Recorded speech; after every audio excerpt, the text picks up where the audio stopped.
Buenas tardes. Vamos a seguir preparando el examen de la tercera evaluación. Otro de los temas que hemos visto es la sensación y la percepción.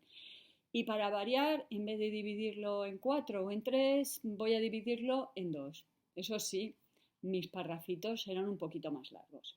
Empezamos con la sensación y vamos a proseguir luego con la percepción.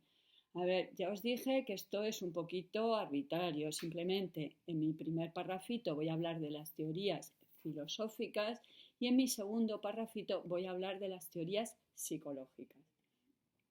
Tengo que empezar explicando que para los filósofos normalmente se considera que somos pasivos cuando sentimos y por tanto, por eso se consideraba que estábamos siendo afectados, la realidad nos afecta y que los primeros filósofos como como Aristóteles, cuando reflexionaban en torno a las sensaciones, consideraban que era una pasión. Ya vimos que hoy en día no entendemos lo mismo por pasión.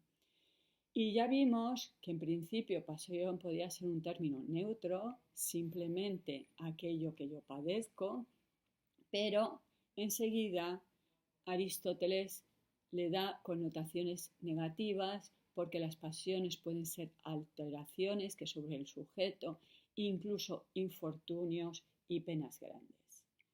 Vimos que para los filósofos que redactaban en latín, las sensaciones eran afecciones y, de nuevo, implica la pasividad del sujeto que se ve afectado por esas impresiones. Un rasgo que vimos de estas afecciones, además de que es sinónimo de enfermedad, de ahí viene el que seamos pacientes porque padecemos en un hospital, vimos que uno de los rasgos de estas sensaciones, de estas afecciones, era que eran involuntarias, que no eran deliberadas, que no eran elegidas por el sujeto.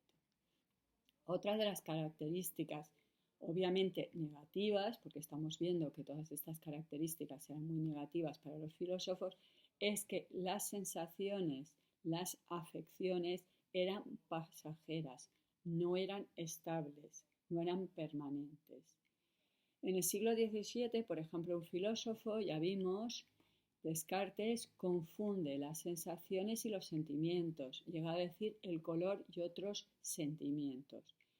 Ya sabemos que Descartes es un filósofo racionalista, por lo tanto rechaza las sensaciones y obviamente los sentimientos.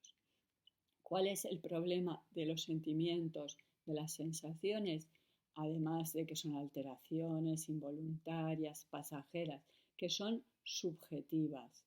Y por eso durante siglos se consideraba que las emociones, los sentimientos, había que ocultarlos. Eran parte de la vida íntima, era privado frente a la razón, que era objetiva, que era algo que se puede mostrar públicamente. Vimos en clase que la teoría más radical respecto a pasiones, afecciones, sentimientos era la de los estoicos. Los estoicos nos recomendaban liberarnos de todas las emociones. Para los estoicos debíamos ser plenamente racionales. Dado que la naturaleza es plenamente racional para ellos, regidas por leyes que son inexorables, debíamos aceptar esas leyes, eso es la libertad para los estoicos, y seguir la naturaleza y por tanto ser racionales, pues era la forma de alcanzar la felicidad.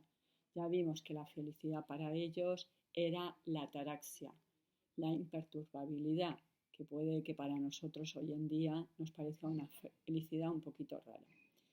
Otro de los filósofos que van a rechazar las sensaciones, sentimientos, afecciones, pasiones, van a ser los racionalistas.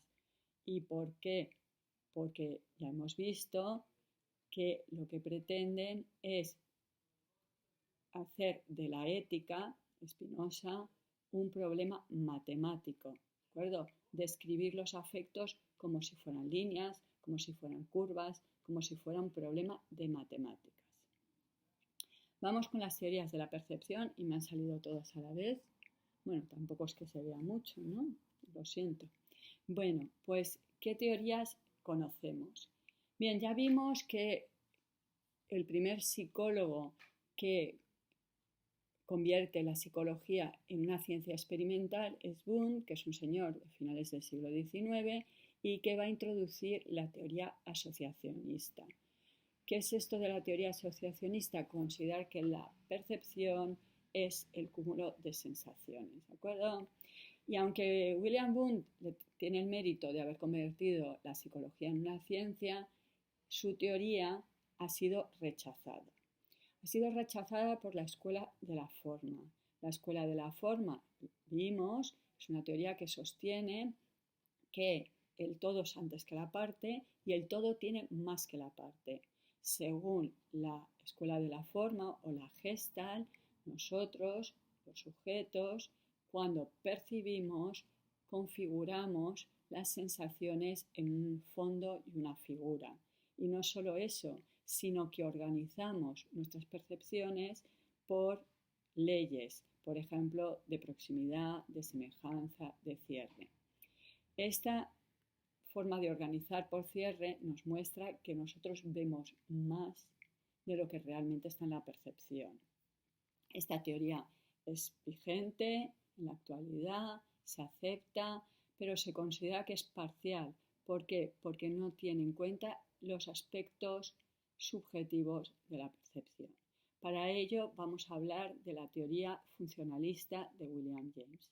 Obviamente vimos muchos aspectos de la percepción, no hace falta recogerlos todos, recojo alguno, el que me sea más fácil, el que pueda expresar mejor, el que pueda redactar mejor. Por ejemplo, vimos que los seres humanos, los sujetos cognoscientes, seleccionamos. Tenemos una inmensa cantidad de datos que nos dan los sentidos cada segundo que pasa, pero seleccionamos aquellos que son más importantes. ¿Y cómo los seleccionamos? Pues, por ejemplo, por nuestras expectativas.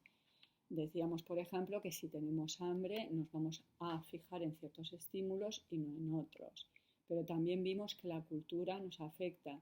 Un extranjero no percibe igual cuando llega a España la realidad que tiene a su alrededor que un español que está acostumbrado, por ejemplo, al tono de voz altísimo de los españoles.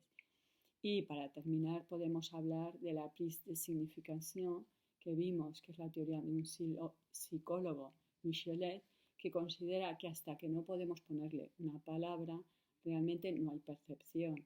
Si yo veo unos arbustos moviéndose, hasta que no puedo decir que lo que está moviendo esos arbustos es un perro que se ha escapado, un vecino que viene borracho, un fantasma o una nave espacial, pues no es realmente percibido. Y con esto sería suficiente. Hasta luego.